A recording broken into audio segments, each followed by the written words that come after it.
Post office থেকে তোলা 2,69,000 টাকার 53,000ই জাল। সেই টাকা ব্যাংকে জমা দিতে গিয়ে বিষয়টি জানতে পারেন ভুক্তভোগী শাহিনা বেগম। আমি বলছি বাবা আমার সাথে নুক নাই কেন নুক নাই কেউ নুক আছে না প্রতিনিয়ম নুক নাই। আমি এটা বলছি বাবা আল্লাহ আল্লাহ করবা আমি আমার তারা সুন্দর করে গুনা দিবেন আমি দেখা দাঁড়ে নিয়ে আমি ধুয়ে দেবো যাতে মানুষ না জানি। আমি এই কথা তো কইয়া দেখা আমার গুনা দিল আমার সারা বাচ্চা দেখা দিগুলো এই মুরা দিগুলো এই মুরা দিগুলো দেখা দিই কোনো প্রিন্টিং কিছু না আমার কাছে প্রিন্টগুলো না যায় খালি অবস্থা না জানি না দেখা 2,69,000 টাকা জমা দিতে নিয়ে আসছিল। তার ভিতর থেকে 53টা পিস আমি জাল নোট পেয়েছি।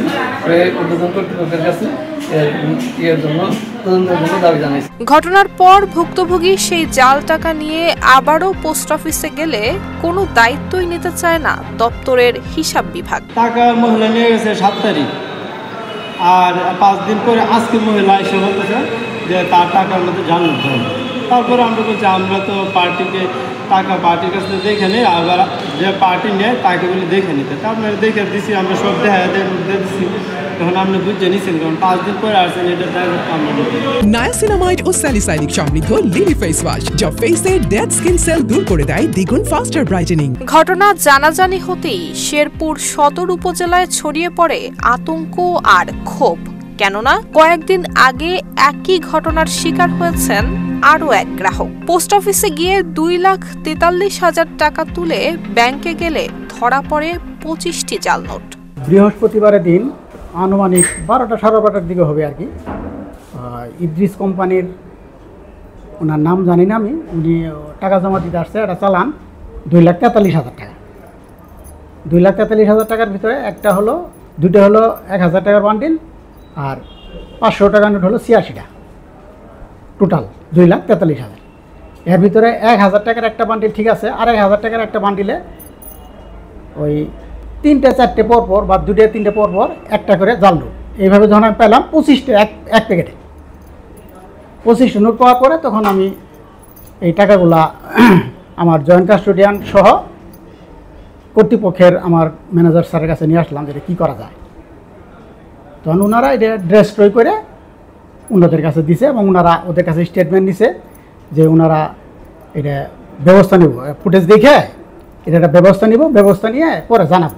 তো অদ্যবধি তারা এখন পর্যন্ত কোনো কিছু জানায় নাই। এ বিষয়ে জানতে পেরে পোস্ট অফিস কর্তৃপক্ষ তদন্ত শুরু করেছে বলে জানিয়েছেন পোস্টমাস্টার।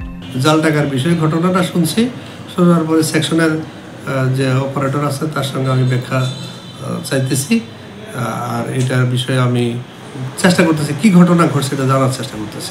এমন ঘটনায় উদ্বেগ জানিয়েছেন ব্যাংক কর্মকর্তা এবং সচেতন নাগরিকেরাও। পোস্ট অফিস থেকে টাকা ওঠানো হয়েছে, একজন মহিলা টাকা উঠাইছেন ডিপিএস বাঙ্গায়। তারপরে উনি উত্তরা ব্যাংকে টাকা জমা দিতে গিয়েছেন, সেখানে জাল টাকা ধরা পড়েছে 53টি। এখানেও আমাদের এখানে গত বৃহস্পতিবার পোস্ট অফিস থেকে টাকা উত্তোলন করে নিয়ে এসে আমাদের কাছে জমা দিতে আসছিল। তখন আমাদের ক্যাশিয়াররা সেটা ফাইন্ড আউট করে সন্দেহ হলে পরে এটা পরীক্ষা নিরীক্ষা করে জাল ধরা পড়ে। এটা আমরা ডেস্ট্রয় করে দিই বিধি মোতাবেক, এবং পোস্ট মাস্টারকেও আমরা বিষয়টা অবহিত করি এবং এখানে ডেকে নিয়ে এসে তাদেরকে বলি বিষয়টা। পোস্টমাস্টার উনি বলেছেন যে আমি বিষয়টা দেখতেছি, তাদের সিসি ফুটেজ এবং বিভিন্ন পরীক্ষা নিরীক্ষা করে কেউ যদি দায়ী থাকে সেটা ফাইন্ড আউট করে আমাদেরকে জানাইতে চেয়েছে। একজন নিরক্ষর মহিলা একটি বেসরকারি ব্যাংকে টাকা জমা দিতে যায় 2,69,000। এই টাকার মধ্যে মোট 53,000 টাকা, প্রতিটি 1,000 টাকার নোট জাল পাওয়া গেছে। ব্যাংক এটা আমাদের নিশ্চিত করেছে। আমরা জেনেছি গত বৃহস্পতিবার সোনালী ব্যাংকে একজন লোক প্রায় 3 লক্ষ টাকা জমা দিতে আসে।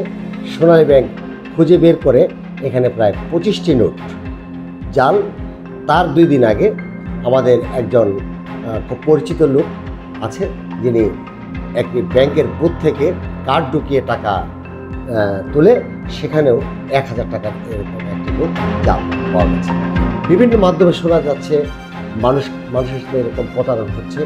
আমরা রাষ্ট্রের নিরাপত্তার স্বার্থে এই বিষয়টি মানে গুরুত্বের সাথে দেখার জন্য প্রশাসনকে অনুরোধ করছি। সঞ্চয়ের নিরাপদ ঠিকানা হিসেবে যে পোস্ট অফিস ভরসা ছিল, সেখানেই এমন ঘটনার শিকার হয়ে আতঙ্কিত সাধারণ গ্রাহকরা। এই ঘটনার সুষ্ঠু তদন্ত এবং দোষীদের আইনের আওতায় আনার দাবি জানিয়েছেন তারা। নুসরাত জাহান মেহেক, ঢাকা পোস্ট।